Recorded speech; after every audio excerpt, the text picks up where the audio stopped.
La Iglesia Católica Romana es la comunidad religiosa cristiana que tiene el mayor número de feligreses en todo el mundo. Y su nombre procede de la palabra catholicus, que significa universal. Si bien es cierto que la Iglesia Católica ha sufrido una gran cantidad de cismas importantes a lo largo de la historia, el cuerpo mayoritario y tradicional continuó designándose a sí mismo como católico. Las creencias fundamentales de la Iglesia Católica son que creen en Dios, en la divinidad del Espíritu Santo y en la del Señor Jesucristo. Creen en la soberanía del Papa y también que es infalible cuando habla ex cátedra. Creen en la tradición, sostienen que la teología tradicional está en pie de igual autoridad viviente con la Iglesia. Consideran que la tradición es realmente el depósito de la fe.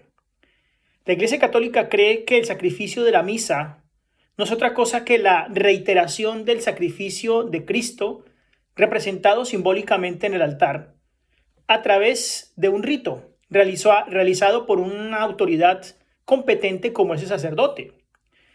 La Iglesia Católica cree que la persona luego de morir continúa viviendo según los méritos realizados en sus vidas. Ellos creen en la exaltación a María, creen en un sacerdote célibe, en la intervención o en la mediación de María y de los santos, creen en la bondad inherente del agua luego de ser bendecida por un sacerdote. La Iglesia Católica cree en la observancia del domingo como el día de descanso, creen también en la confesión auricular de los pecados al sacerdote y que el sacerdote tiene el poder de absolver los pecados del creyente. Creen en el bautismo infantil realizado por aspersión y que los padres del pequeño serán los responsables de la fe de éste. Creen en el pecado original y que éste se transmitió a través de la herencia por las generaciones siguientes y solo puede ser removido por medio de un bautismo. Ellos creen en la escritura como la validez, pero incluyendo los libros apócrifos. Hablando de estos libros apócrifos, a los cuales la Iglesia Católica acepta, ciertos autores aplican el vocablo apócrifo a los determinados libros esotéricos o misteriosos. Hay quienes utilizan esta voz con el sentido de falso, espurio o herético. Debemos decir que el vocablo griego apócrifo significa escondido, y los católicos le otorgan el sentido de libros de segunda inspiración. Actualmente se han realizado muchos esfuerzos para que las sociedades bíblicas incluyan estos libros en sus ediciones de la Biblia española. La inclusión de los libros en el canon traería previsibles consecuencias porque estos libros tienen notorias contradicciones con el resto de la Biblia. Es importante recordar que los 5 primeros libros de la Biblia constituyen una norma para los otros escritos que pretenden ser inspirados. Por lo tanto, si las doctrinas escritas en los apócrifos no concuerdan con lo que escribió Moisés, no pueden ser incluidos dentro del canon.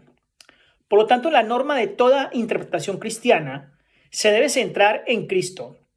Pero Cristo no cita ninguna porción de los libros apócrifos. Esto revela su actitud hacia esta fuente. En la Iglesia Católica, en el Concilio de Trento, ella puso a los libros apócrifos en un nivel de igualdad con los otros libros de la Biblia. Todos los que no acepten los libros apócrifos como de igual valor y de autoridad que las Escrituras son anatematizados. Tienen sentido de excomunión por la Iglesia Católica. Es generalmente aceptado, entonces, si fueron compuestos entre los últimos siglos antes de Cristo, periodo en el cual no hubo profetas en Israel. Es posible que la ausencia profética haya favorecido el florecimiento de este tipo de literatura. Pero nos preguntamos por qué la Iglesia Católica aceptó estos libros. Entre los siglos IV y antes de Cristo y el primero después de Cristo, como consecuencia de las conquistas de Alejandro Magno, se evidenció el auge de esta forma literaria en la que se manifestaba claramente la influencia griega en el pensamiento de los autores hebreos que habitaban en las tierras bíblicas. Por lo tanto, eso fue el vehículo que introdujo el pensamiento griego y las costumbres helenas entre los judíos. Así entonces llegaron a infiltrarse una gran cantidad de doctrinas que en el pasado no fueron concebidas por los judíos, por ser un nuevo sentido que condiciona al hombre a la muerte y la intercesión de los muertos por los vivos. A su vez, entonces, las enseñanzas de estos libros son las que sostienen las falsas doctrinas de la Iglesia Católica. Es justamente o son justamente estos libros apócrifos los que sostienen las falsas doctrinas de la Iglesia Católica. La Iglesia Católica, en la cuarta sesión del Concilio de Trento del 8 de abril de 1546, fue el año en que decretó que los libros apócrifos debían ser sagrados y hacer parte del canon y llamar anatema o excomulgar a todos aquellos que no los aceptaran. Notemos que la Iglesia Católica en el año de 1500, anglicana, disculpen, en el año de 1562, afirmó que estos libros eran para lectura, como un ejemplo de vida y como una instrucción para el buen vivir. La Iglesia calvinista en el año de 1647 los llamó de esta forma apócrifos también por no ser de inspiración divina y por no ser parte del canon de la Escritura. Pero, ¿cuáles son las enseñanzas que difieren de estos libros apócrifos con el resto de la Biblia? Debemos decir en primer lugar que los libros apócrifos son Tobías, Judith, primero y segundo de Macabeos, Sabiduría, Eclesiástico, Baruch, y entre las porciones apócrifas también señalamos el capítulo 13 y capítulo 14 de Daniel, la carta de Jeremías, la oración de Manasés y la oración de Azarías. Miremos un poco detalladamente acerca de algunos de los más importantes. Por ejemplo, el libro de Tobías. En este libro se detectan por lo menos 3 enseñanzas diferentes de las que tiene el material bíblico aceptado. En Tobías, el capítulo 6, el versículo del 5 al 8, un ángel le aconseja a Tobías poner un pedacito del corazón de un pez en el fuego, pues el humo generado ahuyenta todo género de demonios con mucha eficacia. Aquí esta enseñanza es contraria a la Biblia porque se enseñan las artes mágicas, ya que el corazón de un pez no tiene poder. Dios no le puede pedir a un ángel que aconseje tal cosa. La Biblia dice que en el nombre de Cristo es como se puede expulsar los demonios, según Mateo 14, Marcos 16, 17, y Pablo también lo dice en Hechos el capítulo 16, el versículo 18.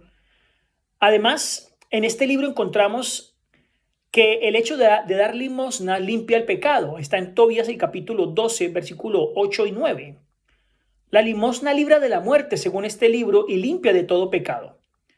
Los que practican la misericordia, dicen, tendrán la vida eterna.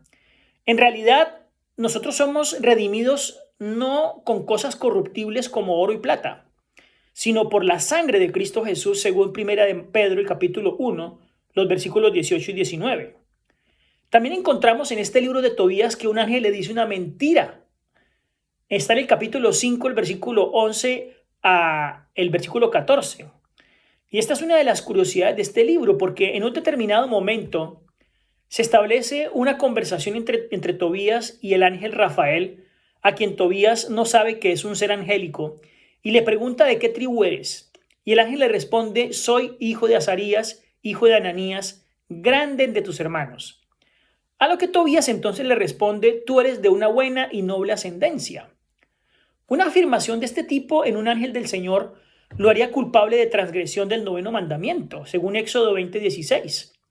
Según la Biblia y comparando la historia de Tobías con la de Zacarías, de Lucas 1:19, podemos comprender por qué Cristo no citó estas fuentes como autoridad.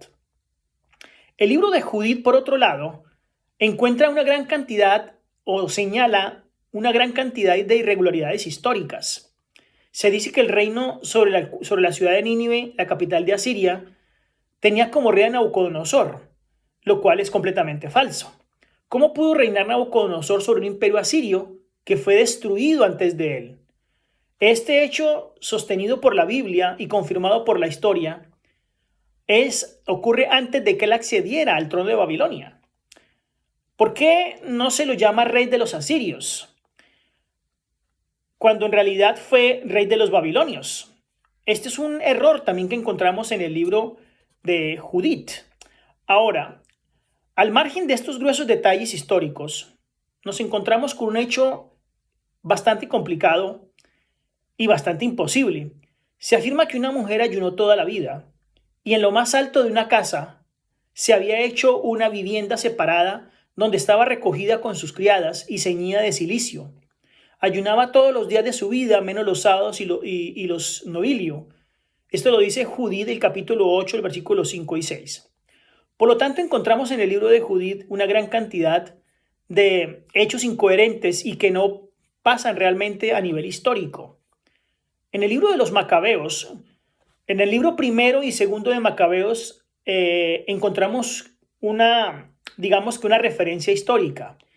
El primer libro relata la lucha de los judíos con su libertad política y religiosa, mientras que el segundo cuenta las luchas y la reedificación del templo. En el libro de los Macabeos encontramos oraciones por los muertos, por ejemplo en segundo de Macabeos 12, del 46 al 40, del 43 al 46. Es pues un pensamiento santo y saludable al orar por los difuntos, a fin de que sean libres de las penas de sus pecados, dice allí. Párrafos como este son los que conceden a la Iglesia Católica argumento para sostener la doctrina del purgatorio. Esta es una doctrina que no tiene ningún fundamento bíblico, puesto que en Hechos el capítulo 2 y el versículo 34 se dice que David no recibió recompensa alguna, pues a pesar de que era un hombre según el corazón de Dios, no subió al cielo. Ahora, según el libro de Isaías, el capítulo 38 y el versículo 18, los que bajan al sepulcro no esperan tu verdad, pues cuando una persona muere, terminan sus expectativas, ya que nada saben, según Eclesiastés 9:6. Así que las oraciones y las penitencias de los vivos no cambiarán nunca el destino, porque los muertos no pueden mejorar luego de su muerte. Ahora, el mismo autor de Macabeos no se considera ser inspirado. El autor que habla convencido de la inspiración de sus palabras no puede afirmar eso, como dice en Macabeos el capítulo 15, segundo de Macabeos capítulo 15, el versículo 38 al 40. Dice así: si está bien y como conviene a la narración histórica, es lo que deseaba yo, pero sí imperfecta y mediocre es todo lo que he sabido hacer. Por lo tanto, él está convencido de que sus palabras no tienen ningún tipo de inspiración. Y esto en realidad no lo puede decir un autor que ha sido inspirado por el Espíritu Santo. Pasando al libro de al libro de Sabiduría, en este libro encontramos una gran cantidad de ideas filosóficas que provienen de la época alejandrina y que son derivadas de la filosofía de Platón y de los estoicos. En esta obra, en la que se detectan una gran cantidad de enseñanzas típicas de estos libros y que es donde se manifiestan doctrinas sostenidas por la Iglesia Católica. También se habla de la existencia de un purgatorio. Está en Sabiduría el capítulo 3, los versículos del 1 al 4, donde dice: las almas, empero, de los justos están en la mano de Dios y no llegará a ellas el tormento de la muerte eterna.